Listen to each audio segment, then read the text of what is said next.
Bienvenue au balado Réinventer les soins en santé. C'est le balado qui met en lumière les médecins, les leaders inspirants qui ont le potentiel de transformer les soins de santé au Canada. Aujourd'hui, j'ai le privilège, le plaisir d'accueillir Dr Samuel Garreau-Lajoie. Donc, bienvenue et merci d'être là. Merci beaucoup, Marie. Ça me fait plaisir d'être ici. Oui, donc, Samuel, toi, tu es un médecin québécois établi à Laval. Et puis, tu es particulièrement impliqué dans tout ce qui est l'exploration de et l'intégration de l'intelligence artificielle, notamment en médecine. Puis, à travers toutes tes prises de position, initiatives, veilles dans ce domaine, tu contribues vraiment là, à faire avancer la réflexion sur l'avenir des soins de santé. Donc, moi, ma première question que j'ai pour toi, c'est qu'est-ce qui t'a poussé à vouloir t'investir autant dans l'IA en santé?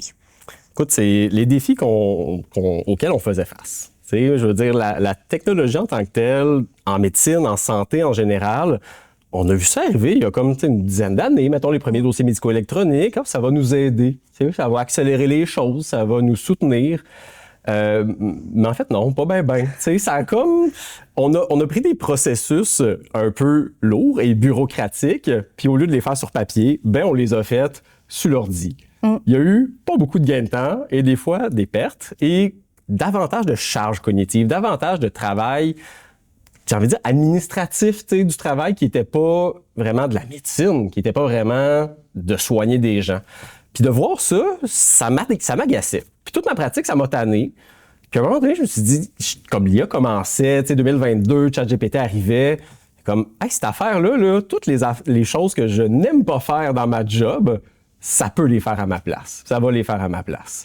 Puis non seulement à ma place, mais aussi à la place de mes collègues.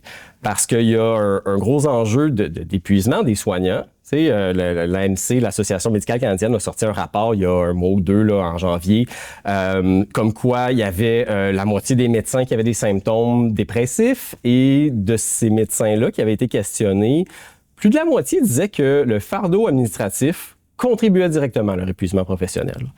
Donc, d'avoir des soignants, d'avoir des médecins qui sont épuisés, je pense qu'il n'y a pas un patient qui souhaite ça. Tu sais, se faire soigner par quelqu'un qui est sur le bord de partir puis être capable de faire ses tâches. Se faire soigner par qui? C'est ça. Soit par qui ou soit par quelqu'un qui est à bout puis qui n'a pas le goût d'être là.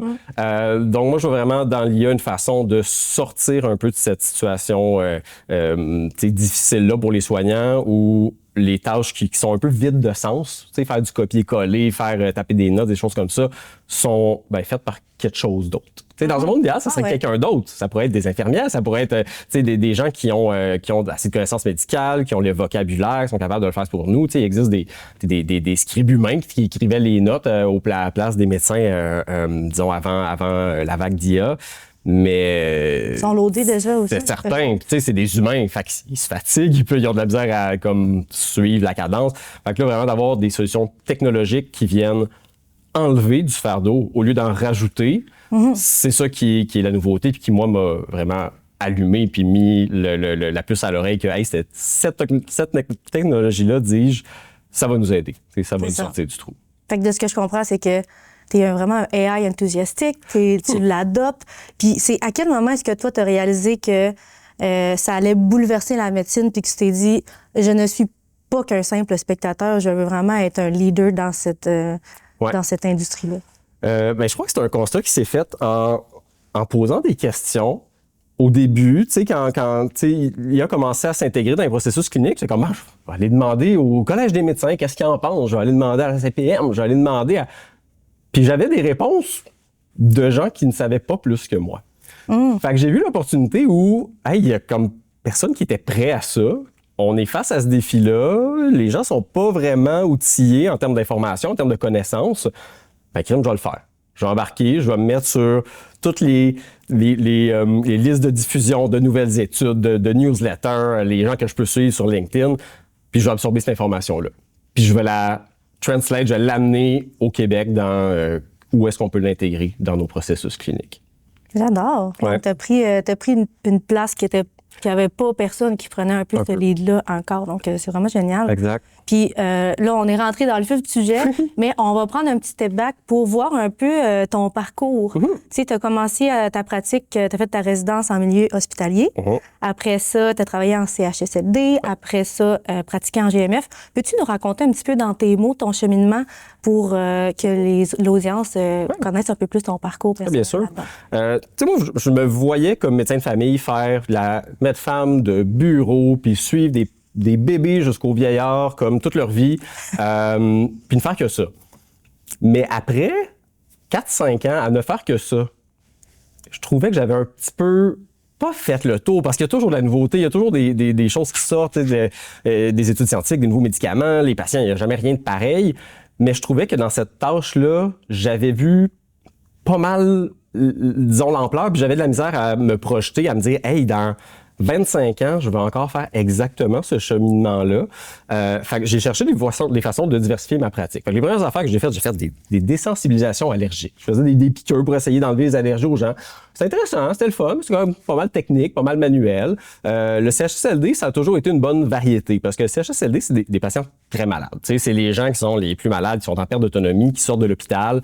Fait que j'avais quand même un bon flot de nouveautés de ce côté-là, mais après, disons, la pandémie de la COVID-19, j'en avais vu beaucoup de mon CHSLD puis de tout ce qui s'y passait. Là. Tu sais, ça a été quand même des années assez éprouvantes, je pense, pour n'importe qui était dans le milieu de la santé. Fait que après ça, je veux dire, j'avais un peu un besoin de renouveau. Puis c'est là que l'intérêt technologique s'est un peu plus manifesté. Puis je veux dire, la pratique que j'ai encore actuellement, c'est celle que je voyais, qui est de faire de la prise en charge de patients en bureau, mais je l'ai supplémentée de plein d'autres activités autour. Donc d'activités comme plus technologiques, entrepreneuriales, en recherche, en enseignement. Fait que j'ai vraiment étendu ça. Mais je garde ma ligne directrice, mon ancrage dans cette pratique clinique-là. Puis quand même, c'est 2 jours et demi par semaine, dans ce temps-là en clinique, je reste ancré dans c'est quoi les besoins, c'est quoi les problèmes, c'est quoi la friction. Fait que c'est ça, je me fais je change, mais je change pas tout, disons. Je complémente. C'est un peu ça. C'est un peu là où ma pratique en est actuellement. Puis je suis ravi, plus heureux que jamais là, de faire des choses variées. Donc, en GMF présentement. Exact. Oui. Toujours en GMF, tout à fait. Puis justement, en tant que tu es médecin, père de famille, conférencier à tes heures aussi, on te voit beaucoup justement passer là, sur les réseaux sociaux. Tu portes plusieurs chapeaux. Oui. Tu peux-tu nous décrire un petit peu c'est quoi ta journée typique, puis, une semaine typique, tu sais aussi comment tu fais pour concilier toutes ces sphères-là de ta vie? Ouais. Il n'y en a pas de journées typiques. Ils sont vraiment toutes différentes parce que de semaine en semaine, tu sais, je vais avoir des semaines où je vais avoir plus de choses du côté de... Je pense que c'est un projet super cool qui est Soignons la tech, où on regarde un peu où la technologie irrite, où est-ce qu'elle peut aider. Puis des semaines qui sont loadées de ça, puis après ça, il n'y a plus grand-chose. Puis après ça, des semaines un peu plus importantes où il y a plus de tâches cliniques. Après ça, il y a une soumission, un deadline pour un projet de recherche où là, j'ai des choses à réviser, il faut que je donne des commentaires. Fait que c'est toujours changeant.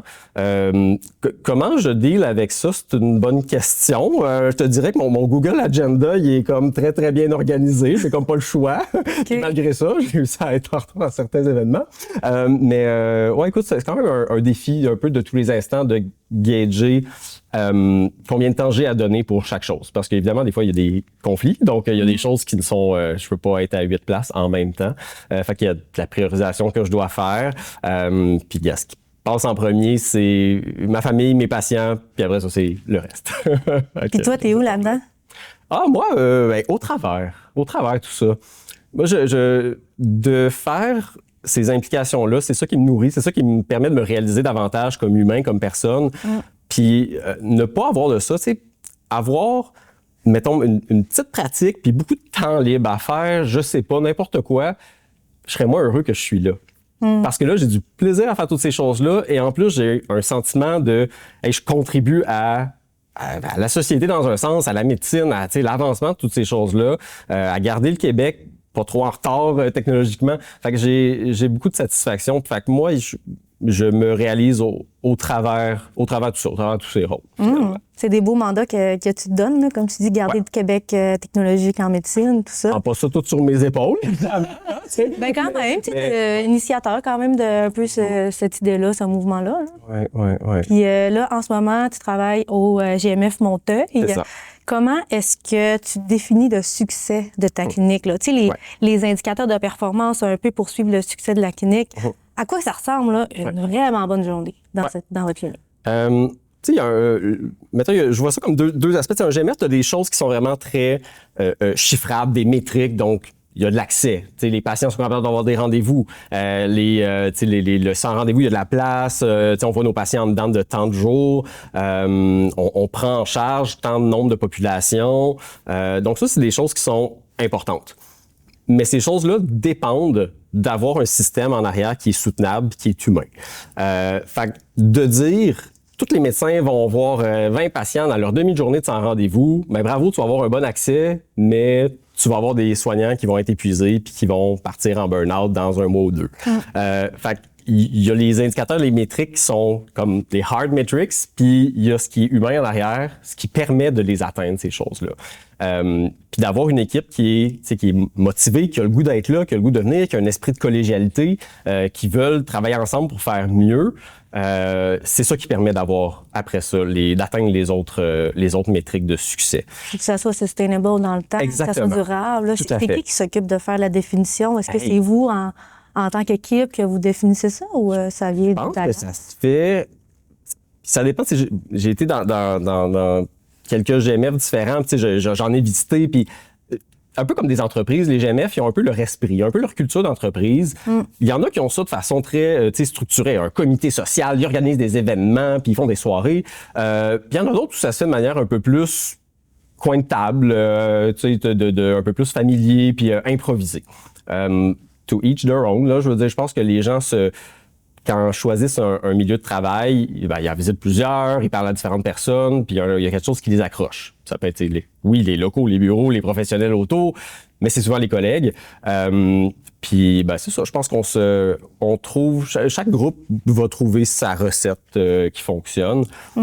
Mais est-ce qu'il y aurait de la place pour avoir une réflexion plus structurée en arrière de ça, de se dire, hey, qu'est-ce qu'on fait pour que notre GMF ait une pratique qui est durable, qui est sustainable pour tout le monde, qui est nourrissante pour tout le monde? Peut-être qu'on s'y arrête pas assez. Parce qu'au final, c'est comme des micro-business un petit peu, là, qui fait qu'après ça, on set up les objectifs ensemble. Puis, comme on parlait au niveau de la durabilité, c'est certain, comme tu dis, de voir 20 patients dans une après-midi, c'est pas quelque chose qui est durable.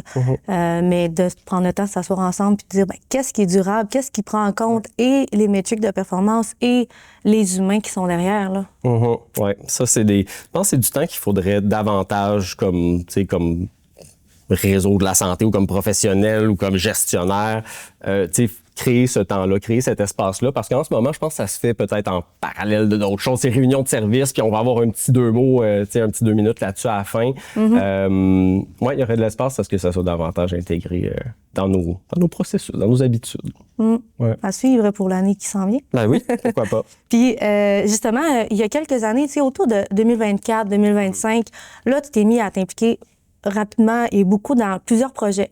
Tout ce qui est enseignement universitaire, innovation numérique, même des écritures dans les blogs, des collaborations cliniques. Peux-tu me raconter un peu, en ce moment, dans ton parcours, qu'est-ce qui t'a donné envie, en 2024-2025, qu'est-ce qui t'a donné envie de autant t'impliquer? Oui. Je pense que c'est d'avoir la capacité d'aider au-delà de mon bureau, au-delà de ma salle de consultation, au-delà d'aider des patients un à un, ce que je fais depuis longtemps, ce que je suis capable de faire, ce qui est super bien.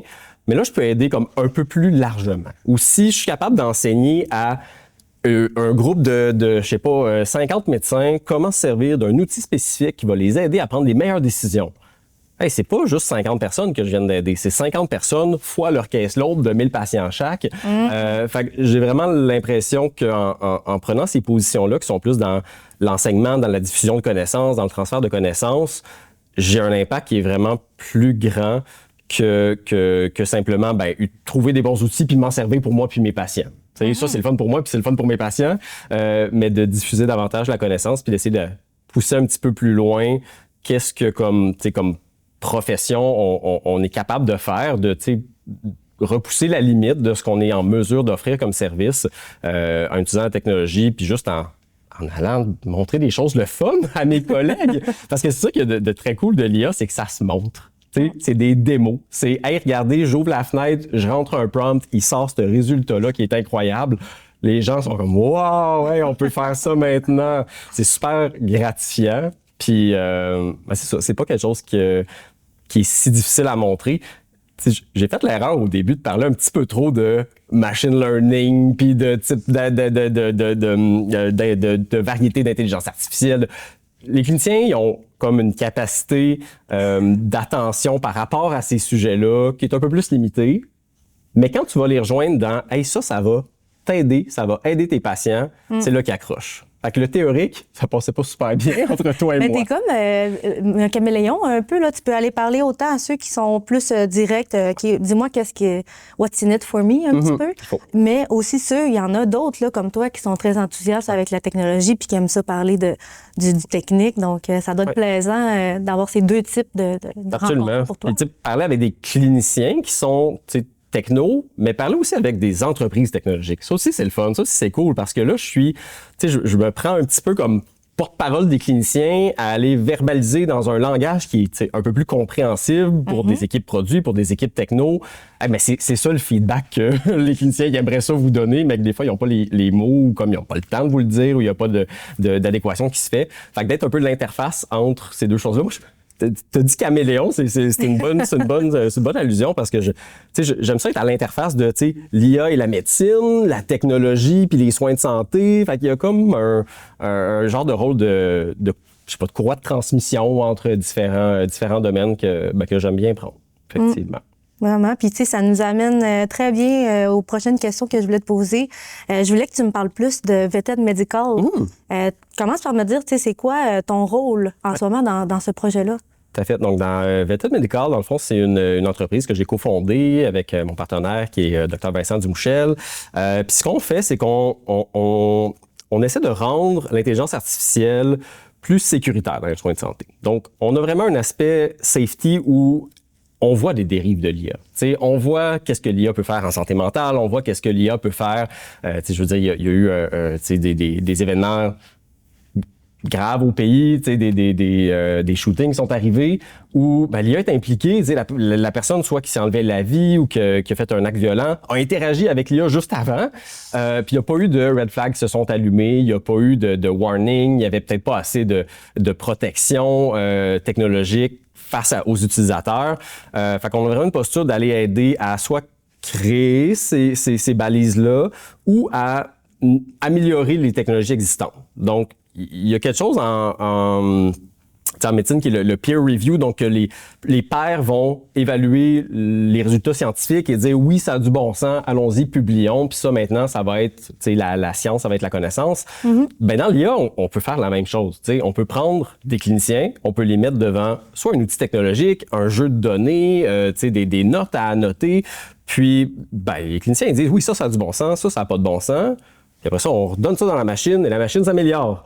Fait encore une fois, c'est un peu d'amener de l'humain dans le techno, mais là, c'est littéralement d'amener des réflexions humaines, des cerveaux humains, des réflexions de médecins qui ont une expérience, ont vu des patients, ont vu des pathologies, puis de corriger ce que l'IA ne fait peut-être pas de parfait, ne fait pas de bien encore, pour essayer de rendre ça meilleur. Donc, VETED Medical, on offre ça, dans le fond, on a un pool de médecins qui sont des médecins qui ont envie de contribuer à ça, de sécuriser l'IA, qu'on emploie selon les mandats qu'on trouve, pour mettre à profit les soignants, pour améliorer l'intelligence artificielle ou pour l'évaluer. Ça, c'est la deuxième partie de VETED Medical où il y a un aspect d'évaluation, il y a un aspect d'audit, où une compagnie qui souhaite faire, admettons, passer une certification Santé Canada ou se donner un edge dans un appel d'offres, peut faire appel à VETED Medical pour évaluer sa solution, regarder sur tous les raccoins, sur tous les angles, est-ce que les réponses sont bonnes, est-ce qu'elles sont valides, est-ce qu'elles sont dangereuses des fois, faire des petits tests de voir est-ce que il y a des balises en place qui sont suffisantes, puis ensuite de dire vous êtes excellent dans la rigueur clinique, mais vos réponses sont vraiment trop longues, donc pas adaptées à un clinicien qui a une journée chargée puis qui n'a pas le temps de lire 22 paragraphes. Puis vous avez un taux d'hallucination de 5 %, faudrait peut-être améliorer ça. Donc, c'est le mandat qu'on se donne et c'est un grand mandat et ben on s'adapte. Finalement, on s'adapte à différentes entreprises, à différentes solutions, à différents types d'IA, même à différents domaines de la médecine. Puis moi, c'est une des choses qui me plaît le plus dans cette implication-là, c'est que on va avoir toujours une nouveauté. Parce que, l'IA accélère, change, s'améliore constamment, mais deux, il n'y aura pas deux mandats pareils. On peut évaluer une solution pour la cardiologie, comme on peut en évaluer une en santé mentale, comme on peut en évaluer une en soins primaires. Fait qu'il y aura vraiment une variété qui me plaît beaucoup. Fait que c'est mon projet du moment et j'ai beaucoup de plaisir à le réaliser. Ben c'est parfait. Je comprends bien, à quel problème vous attaquez, à qui ça s'adresse aussi, cette solution-là. Puis si on se projette dans le futur, là, dans 2 à 3 ans, c'est quoi l'impact que vous espérez avoir, justement, avec Tête Medical? Oui. Écoute, un peu comme clinicien, j'ai envie de dire sauver des vies. Parce que il y a des problèmes. On s'adresse autant à l'IA qui fait face aux médecins, les physician-facing ou l'IA qu'utilisent les professionnels, que celle qu'utilisent les patients. L'IA qu'utilisent les patients est dangereuse. On va se le dire. Là, des gens qui arrivent avec des idées psychotiques face à un chatbot d'IA qui n'a pas de protection en place, ils vont empirer leur état de santé, ils vont empirer leurs conditions. T'as pas d'humain dans la loupe qui va pouvoir aller confirmer, comme avec le Scribe IA, ben t'as toujours le médecin qui est capable d'aller reconfirmer que tout est correct. Tandis que quand c'est pour les patients, je suis d'accord que ça rajoute un degré de dangerosité qui n'est pas encore contrôlé, mais que tout à fait. Vous l'offrez en ce moment. Qu'on contribue à améliorer, mais je pense que c'est aussi une culture que le milieu de la tech doit adopter. Une culture de sécurité face aux outils d'IA, particulièrement en santé. Mais aussi, il y a d'autres domaines critiques. Là, les voitures qui se conduisent toutes seules, clairement, il faut qu'il y ait un aspect de sécurité là-dedans. Il y a des... c'était des chatbots qui... Alors, c'était un chatbot en santé mentale qui a encouragé... C'était un blogueur, OK. Je me remémore l'histoire à mesure, là. C'est un blogueur en Europe qui était très éco-anxieux. Okay. Qui était comme, OK, la planète, l'environnement, tout ça, il faut faire attention. Il a jasé avec son chatbot, beaucoup, longtemps, pendant des heures, pendant des jours, et a fini par convaincre son chatbot. Et à deux, la conclusion qu'ils ont atteinte, c'était que le problème de l'environnement, de la planète, c'était l'humain. Fait qu'il y ait un humain de moins sur la Terre, ça serait mieux. Et c'est enlever la vie, cette personne-là. Oh mon Dieu! Fait que c'est ces choses-là qui nous motivent, qui nous drivent, qui nous disent hey, « il faut qu'on fasse quelque chose, on peut pas laisser ça aller ». Il y en a toutes les semaines, Marie, des événements comme ça qui se produisent. Fait qu'on peut pas laisser ça aller, ni comme société, ni comme individu. Fait qu'il faut sécuriser ça. Donc moi, j'espère que dans quelques années, il y en ait plus des trucs comme ça. T'étais rendu à un point que c'est comme j'en sais trop. Oui, exact. J'en sais trop. Et je dois faire quelque chose là, par rapport à ça. C'est super. Merci pour vrai de contribuer à tout ça. Là, tu as accompli beaucoup de choses déjà là, dans ta carrière, dans ta vie. Si tu devais nommer 2 plus grands succès à ce jour, OK, ça serait quoi? Ah là, je vais être quétaine. Je vais dire Félix et Adrien, mes 2 garçons. Ben, écoute, c'est sûr que... Mais en continuant sur cette tangente-là, oui, mes fils, un de 7 mois, un de 3 ans, mais aussi d'être capable de leur donner l'exemple d'un papa qui est heureux dans ce qu'il fait. Parce que ma pratique médicale initiale, à ne faire que ça tout le temps, ne pas avoir trop de renouveau, pas avoir trop de challenge, j'aimais pas tant que ça, juste faire la médecine uniquement. Donc, d'avoir trouvé un chemin professionnel qui est utile à beaucoup de gens, mais me nourrit moi, puis me garde en meilleure humeur, puis me permet d'être fier de ce que je fais, je donne un meilleur exemple à mes fils que quelqu'un qui se force à continuer dans une voie qui est peut-être pas parfaitement adaptée. Fait que je dirais que peut-être une des fiertés, c'est d'avoir eu la capacité, la présence d'esprit, mais aussi d'avoir un peu pris le risque de faire ce shift-là, de comme prendre une tangente dans ma carrière, où ben, quand même un certain risque. Tu sais, je veux dire, les médecins de famille, on a plus de facilité à comme un peu changer de milieu. Tu sais, on peut faire, ben moi je vais faire de la médecine, moi je vais faire de l'obstétrique, moi je vais faire de l'urgence, moi je vais faire le spit, mais en restant dans le cadre de la médecine.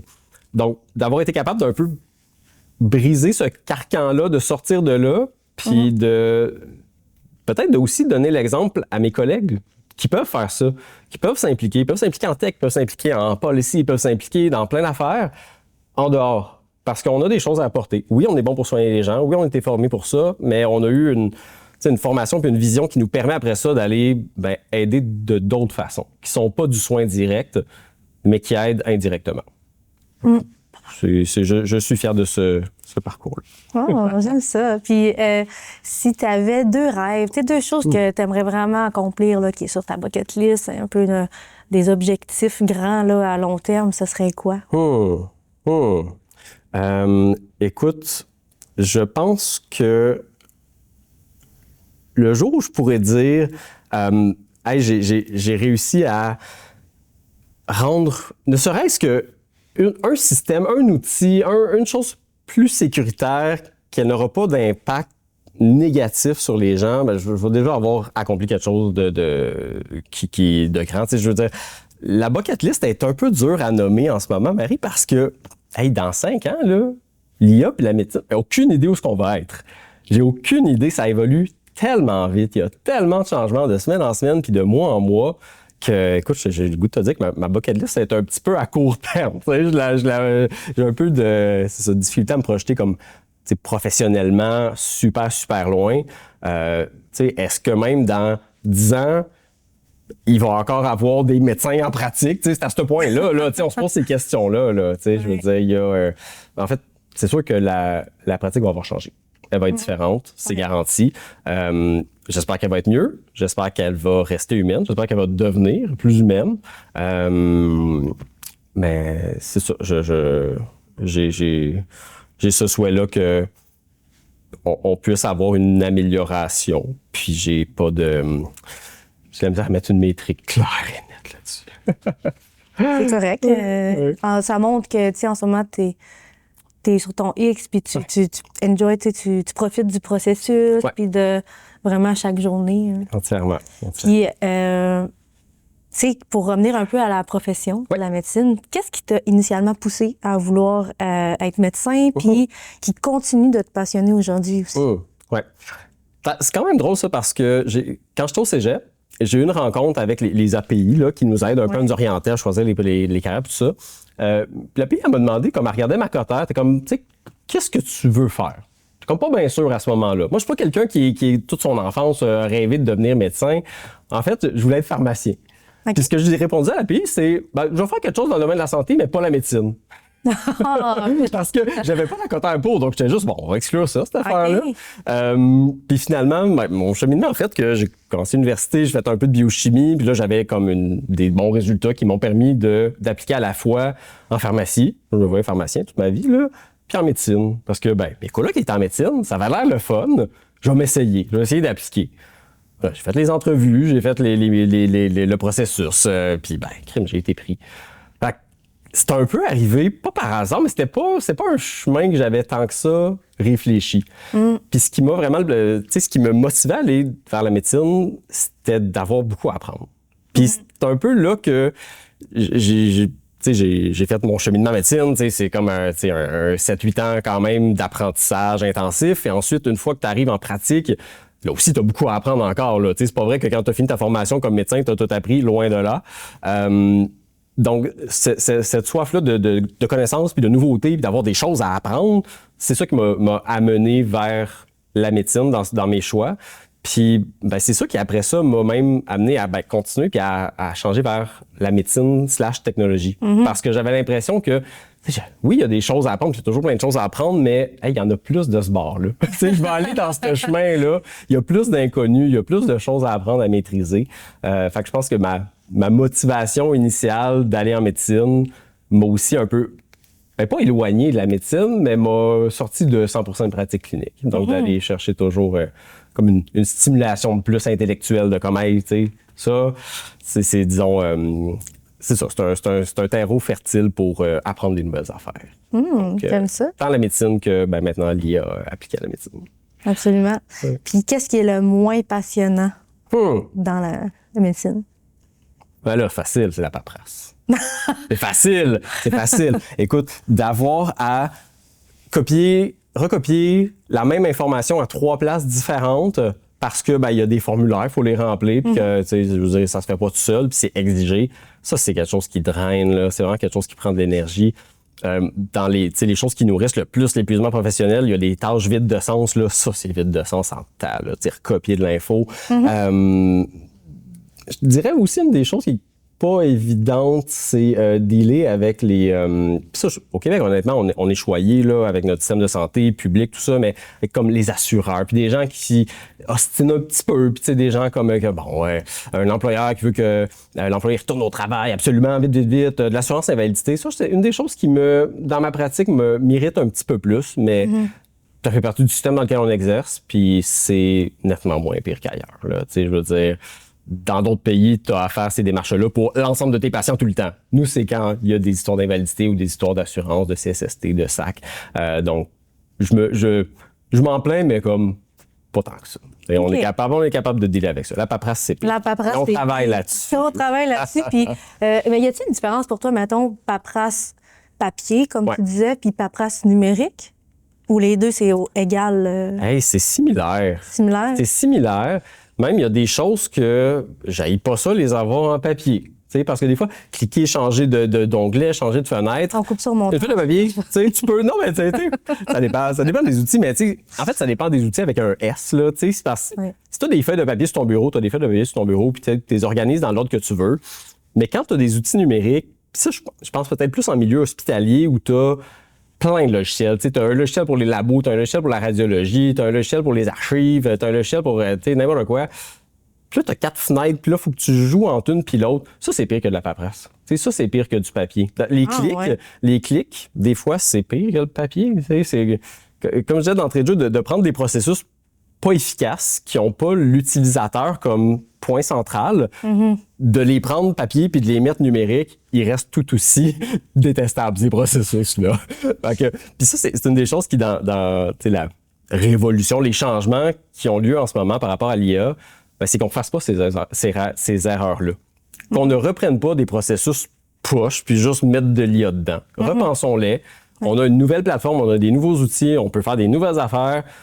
Scrapons un petit peu les anciennes manières de faire. Trouvons-en des nouvelles qui sont idéalement centrées sur les utilisateurs, les patients, les médecins, les soignants pour bien répondre à leurs besoins. Vraiment. Puis toi, en tant que leader là, dans le soin de la santé, qu'est-ce qui t'empêche de dormir la nuit? Ce qui m'empêche de dormir la nuit, c'est qu'en ce moment, je trouve qu'il n'y a pas assez d'implication de cliniciens dans les choix technologiques qu'on fait. Les choix technologiques sont souvent faits un peu bottom-down où il y a des décideurs, il y a des gens, il y a des comités, il y a des processus qui sont faits pour choisir des outils technologiques pour des soignants, pour des infirmières, pour des médecins, pour des pharmaciens. Et ensuite, ça tombe sur le clinicien. Puis il y a une formation à faire en ligne, puis maintenant, il faut qu'il s'en serve. Puis il n'a jamais vu le produit de sa vie. Ce manque d'implication-là, puis il y a des excellents exemples d'entreprises qui utilisent de l'expertise médicale, de l'expertise de soignants pour améliorer leurs produits. Je trouve que c'est encore pas assez. Ça commence, ça s'améliore, c'est bien, mais dans les processus décisionnels, je pense que les utilisateurs, puis je parle pour la médecine parce que c'est ça que je fais, mais partout, là, un comptable qui se sert d'un logiciel de comptabilité, ça serait le fun qu'il ait donné son avis avant de recevoir son logiciel dans ses mains, puis qu'il soit obligé de s'en servir. Pourquoi tu penses que ça fait ça? C'est-tu les ont peur de déranger ou c'est-tu parce que quand c'est... Qu'est-ce qui fait que tu penses que... Écoute, j'ai l'impression que c'est juste une question peut-être de culture, parce que si on regarde juste en Ontario, là, ils consultent les médecins de manière structurée dans les choix des technologies. Ils ont des processus en place. Ils ont vraiment pris l'habitude de faire ça depuis un bout de temps. on dirait que c'est une habitude qu'au Québec, on n'a pas prise. C'est juste comme, je sais pas si c'est un oubli ou c'est juste, tu sais, peut-être que ces implications-là étaient peut-être pas vues comme, tu sais, étaient pas gratifiantes, étaient pas valorisées, tu sais, ou peut-être que ça découle aussi du fait que, là, je réfléchis en même temps, là, mais, tu sais, on manque de médecins. Tu sais, en ce moment, au Québec, on manque de médecins. Donc, de se dire, moi, je vais arrêter de voir des patients pour aller pitonner. Je pense qu'il y a un blocage peut-être de la part des cliniciens, de se dire, je vais prendre une demi-journée de ma semaine pour aller choisir un outil technologique alors que je pourrais soigner du monde. Je pense qu'il y a peut-être un calcul qui se fait difficilement. Mais quand tu réfléchis, puis quand tu le sais, puis quand tu vois l'impact que peuvent avoir les outils technologiques, surtout quand ils sont pas bien adaptés à ton flux de travail, ben tu l'apprends cette demi-journée-là. C'est dans les choses que j'aime aussi comme propager auprès de mes collègues, c'est donner du feedback, d'encourager, d'être ouvert à collaborer avec des entreprises technologiques parce que c'est donnant-donnant. Si tu donnes de ton temps pour améliorer un outil technologique, ça va t'être redonné ce temps-là fois 100, fois 1000. Si ta suggestion que les développeurs avaient peut-être pas l'œil dessus parce qu'ils font pas ta job, puis s'ils l'implémentent, ça facilite tes journées fois 1000, ben voilà, bravo, tout le monde a gagné dans ce processus-là. Puis tu dirais-tu que le fait d'avoir mis plus de temps à la technologie, ça a été une décision qui était difficile pour toi? Sinon, est-ce que tu peux me donner un exemple de une décision justement qui a été difficile là, en termes de leadership dans ton parcours? C'était pas tellement en termes de leadership plus que par rapport à ma pratique, mais j'ai fait des changements où ma pratique en CHSLD, ben c'est fini un moment donné. Fait qu'il y a eu une journée où j'ai dit à mon étage de CHSLD, à mes 30 quelques patients, hey, je m'en vais, c'est la dernière fois, mais j'avais trouvé quelqu'un pour me remplacer. Je laissais pas le siège vide. Il y avait un autre médecin super compétent qui s'en venait après moi. Mais ce processus-là d'avoir dû faire de la place, d'avoir enlevé des tâches cliniques, d'avoir enlevé, mettons, des fois avoir moins contribué au sans rendez-vous du GMF parce que je donnais une conférence. Mes collègues ils ont dû pick up après moi. Ils ont dû prendre ces tâches-là. Fait que je pense que le fait de réduire ma tâche clinique, c'est quelque chose qui a été quand même demandant. Parce que, on a un sens du devoir, on est médecin, on vient pour aider les gens, soigner les gens, puis de se dire, hey, je vais moins en faire de ça, ça se fait pas tout ça. Puis je comprends que j'ai des collègues qui veulent rien savoir de faire rien d'autre que de soigner parce que c'est ce qu'on nous dit depuis qu'on est rentré à l'université. Tu vas soigner du monde, puis beaucoup, puis let's go, puis on a des besoins infinis, puis la population a besoin, les patients ont besoin. Mais un moment donné, c'est de se dire, hey, je vais moins faire de cette chose-là qu'on m'a entraîné à faire et qu'on m'a encouragé à faire depuis si longtemps. Ça se fait pas tout seul. Fait que ça a été quelque chose d'un peu difficile, je dois dire. Je comprends, définitivement. Puis aussi, au début, tu as mentionné la statistique que j'allais te redire. On va la redire, là, de l'AMC. 46 des médecins déclarent vivre à un niveau élevé d'épuisement professionnel. Puis oui, il y a beaucoup qui s'est relié avec la paperasse. Est-ce que c'est quelque chose que toi, tu as vécu personnellement au cours de ta carrière? Ben oui. Écoute, en toute transparence, puis je pense que ce 46 %-là, c'est ceux qui l'ont déclaré, qui étaient à l'aise de le dire, mais je me demande même s'il n'y a pas des gens qui minimisent de tels symptômes.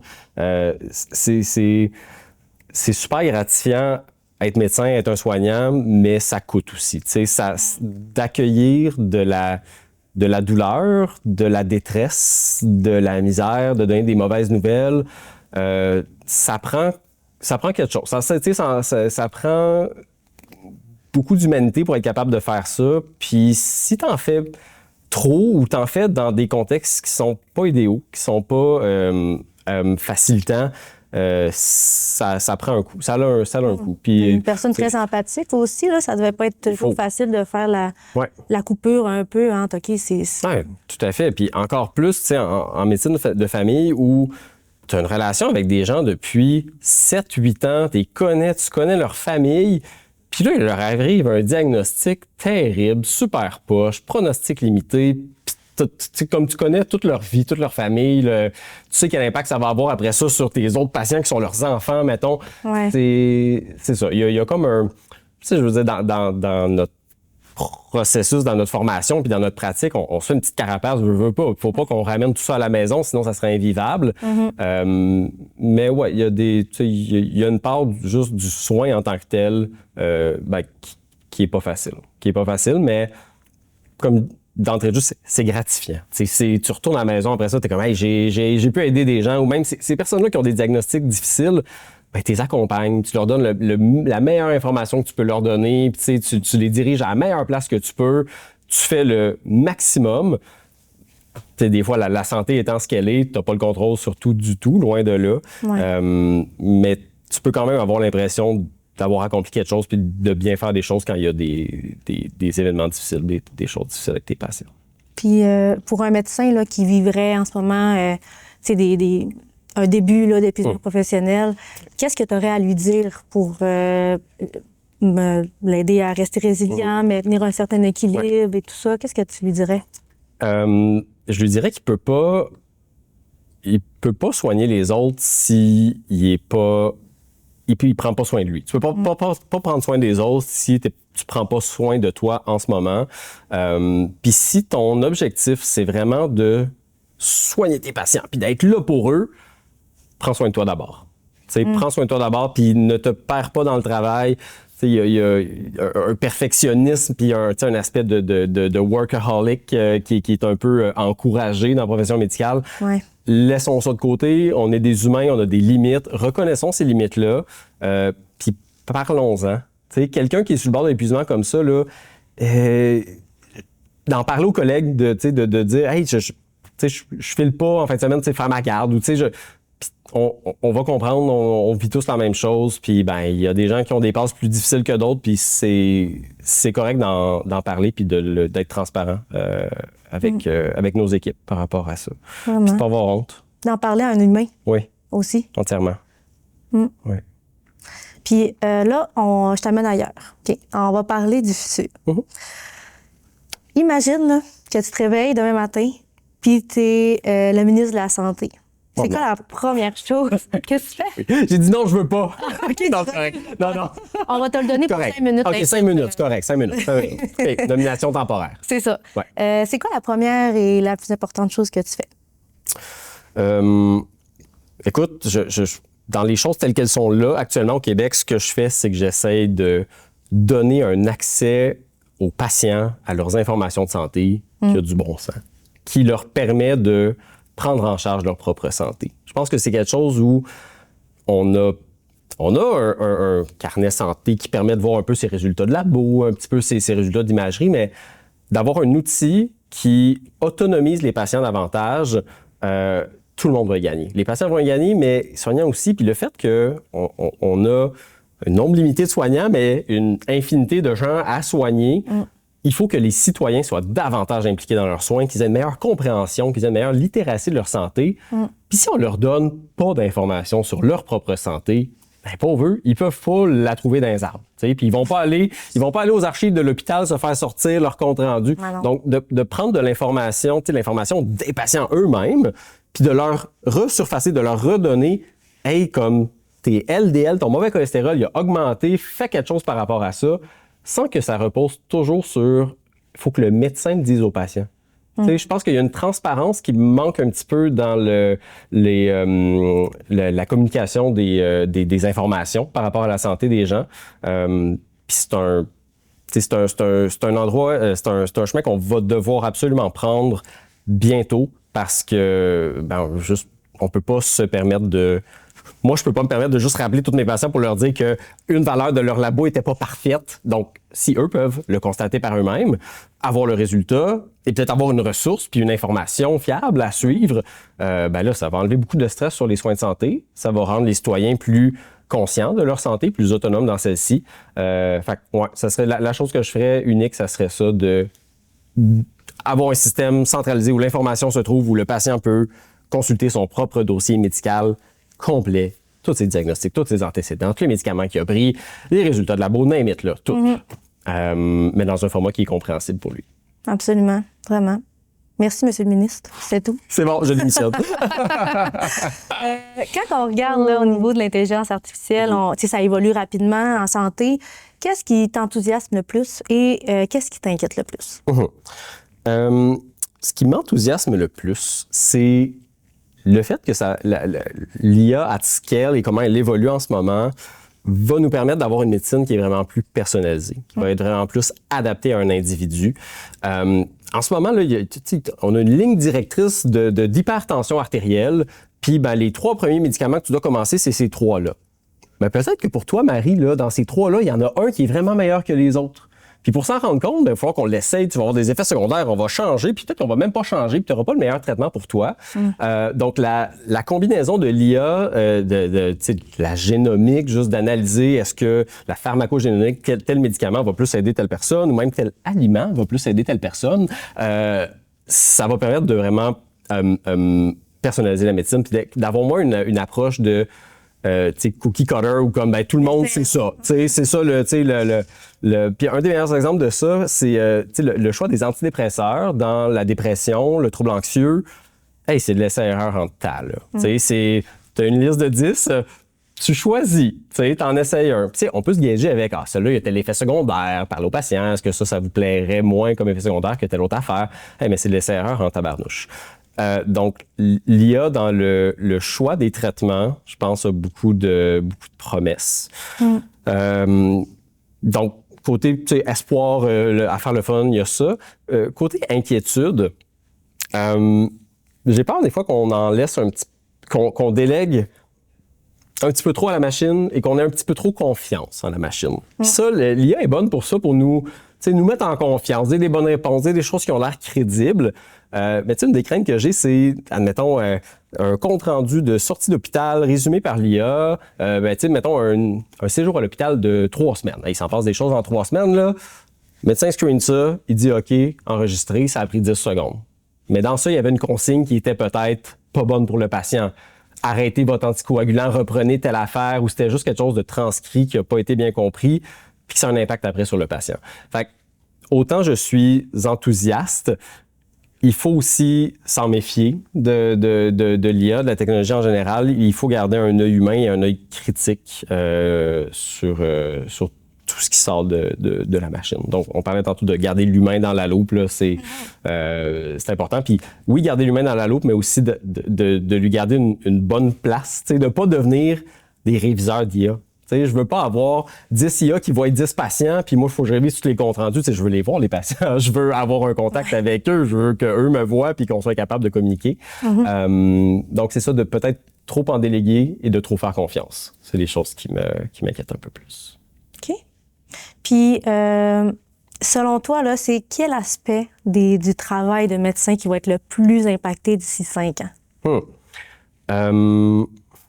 Ce qui va être le plus changé, j'ai envie de dire que c'est la relation avec les patients qui vont eux-mêmes avoir de plus en plus d'accès et de connaissances par rapport à leur maladie. Parce que, écoute, d'avoir, admettons, ancien temps, avant l'IA, tu as un nouveau diagnostic, tu as un problème de glande thyroïde. OK, tu vas aller sur Google, tu vas trouver 1 ou 2 sites, puis ça va peut-être pas répondre parfaitement à tes questions. Maintenant, tu as des chatbots qui en connaissent très, très long sur les problèmes de glande thyroïde. Puis, j'ai des patients qui arrivent qui me challenge, là. Beaucoup plus qu'avec Dr Google, là. Dr ChatGPT ou Dr Gemini qui leur donne des informations sur leur pathologie. Ça fait des patients qui connaissent beaucoup de choses. Et j'ai été confronté une couple de fois, puis je m'attends à ce que ça soit de plus en plus là, à des patients qui avaient vraiment une compréhension super fine de leur maladie, puis qui m'amenaient même moi à mes limites comme professionnel. Ils étaient comme, oui, mais tel marqueur de telle affaire, j'ai jamais entendu parler de ça. Allons regarder ensemble. Je pense que c'est l'approche à avoir, c'est d'avoir une approche qui est humble. Par rapport à Dr Google, avant, on était comme, non, t'as vu n'importe quoi sur Internet, puis c'était un peu, c'était plus facile de dire que des conclusions de Dr Google étaient erronées. Mais l'IA amène les patients à avoir accès à de l'information le plus souvent, souhaitons-le, véridique et fiable, mais en profondeur et vulgarisée à leur niveau, ce qui les amène à être vraiment des experts de leur maladie. T'sais, mettons, j'ai un patient qui a quelque chose d'un petit peu rare comme maladie, que moi, j'en ai comme 1 ou 2 dans mon caseload. Mais lui, il vit avec, puis il peut s'informer sur cette maladie-là tous les jours de sa vie. Et ça se peut qu'il devienne aussi connaissant que moi sur son propre diagnostic. Fait que ça va être quand même des défis à naviguer où la profession médicale avait l'habitude d'être le curateur de la connaissance, on sait les affaires. Mais maintenant, c'est plus une relation d'égal à égal, puis ça va être plus une relation de conseil, j'ai l'impression. Ce qui est une très bonne chose, au final. Tant que les informations que les patients reçoivent sont bonnes. Et ça, c'est un autre chantier. Puis pour revenir côté clinicien, comment tu vois ça évoluer, l'IA dans les EMR et tout ça? Je pense que la chose qui va être le plus populaire ou acceptable parmi les cliniciens, c'est d'avoir des petits coups de pouce de temps en temps. D'avoir un petit nudging, une petite « Hey, as-tu pensé à ça? » Mais des choses qui sont non intrusives, des petits coups de pouce qui se voient pas. Je pense que les meilleurs outils technologiques, c'est des outils technologiques que tu oublies, qui sont même pas visibles, mais qui te rendent service, que tu n'as pas à l'écrire, tu n'as pas à les choisir, tu n'as pas à les activer, mais qui... il y a tout un aspect d'IA agentique où l'IA fait des choses par elle-même et prend quasiment des initiatives. Ben, je pense que ce genre de choses-là, en étant bien balisé et bien encadré, ça peut rendre des méchants grands services. Si je fais juste verbaliser à mon patient, je veux vous revoir dans 2 semaines. Ben là, en ce moment, il faut que j'écrive puis je dise donner rendez-vous dans 2 semaines. Il faut que le patient prenne son téléphone. Mais non, là, je l'ai dit. Il y a un agent qui l'a entendu puis qui l'a juste mis dans mon horaire puis il va faire un petit rappel. Fait que c'est une des voies où il va y avoir probablement une amélioration où ce qu'on va simplement verbaliser et dire peut se manifester avec des petits aidants informatiques. Comme un peu... Comment il s'appelle, là, l'Avenger, là, avec le suit, là? Iron Man. Iron Man, oui. Comme Iron Man. Absolument. Donc, voulez-vous que j'envoie un courriel pour votre patient? 100%. Je vais le voir dans 2 semaines. Exactement. Tout le monde va avoir son Jarvis personnel qui va faire tout... oui, 100%. Oui. On verrait ça dans le futur. Souhaitons-le. Puis sinon, qu'est-ce que, selon toi, va rester vraiment profondément humain, irremplaçable dans la médecine, même avec tout ce qu'on parle d'intelligence artificielle? Oui. Je pense que même si le patient il a toutes les réponses de l'IA, il va vouloir avoir une certaine rassurance humaine. Je pense pas que juste de se faire dire par un système d'IA « Non, c'est correct, ça va bien aller », moi, ça me rassurerait pas, en tout cas, comme patient. Fait que d'avoir le care puis d'accompagner les gens dans leur santé puis dans la maladie, ça, je pense que l'humain est encore obligatoire, il va encore l'être. Vraiment. Puis, qu'est-ce que... Bon, on est vers la fin là, de notre podcast déjà. Qu'est-ce que tu espères que les médecins, les leaders à travers le Canada retiennent de cette conversation-là? Écoute, j'aimerais que les médecins s'impliquent davantage. Puis là, tu me nommes le Canada. J'aimerais ça qu'entre provinces, on s'aide. Parce qu'en ce moment, il y a des super outils technologiques qui sont développés dans plein de provinces, mais qui restent comme un peu confinés à chacune d'entre elles. Donc, ouvrons nos barrières, ouvrons nos frontières, mettons pas trop de break à partager des bons coups.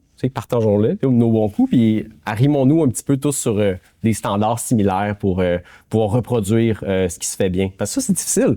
D'avoir une super bonne idée, de l'appliquer, puis ça marche chez vous, c'est faisable. Mais que ça marche at scale, que ça marche dans toute la province, tout le pays, là, ça prend un peu plus de coordination, de réflexion, puis de leadership. Donc, je veux des renforts. Je veux que d'autres portent ces missions-là avec moi pour qu'on puisse tous en bénéficier au final, autant les soignants que les patients.